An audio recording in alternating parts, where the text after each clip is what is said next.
বিবাহের পর শারদামণি তাহার পিত্রালয়ে চলিয়া গেল।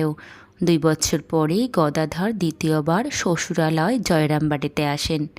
তখন কেহ না বলিয়া দিলেও শারদামণি গদাধরের পা ধুইয়া মুছাইয়া দেয় ও তাহাকে পাখার বাতাস করে। উহা দেখিয়া বয়স্ক মেয়েরা হাসিয়াছিল। এবার বরবধূ পালকিতে যাতায়াত করে। পাছে শারদামণি মনে করে এবারের আশাই বুঝি বিবাহ, তাই গদাধর তাকে বুঝাইয়া বলিতেছেন, তোমাকে যদি কেউ জিজ্ঞেস করে ক বছরে বিয়ে হয়েছে, তো 5 বছর বলো, 7 বছর বলো না। আর যদি জিজ্ঞেস করে তোমাকে আমি ভালোবেসেছি কি না, তো বলবে খুব ভালোবেসেছি। 7 বছরের বধূ শারদামণি সব বুঝিয়া ঘাড় নাড়িল।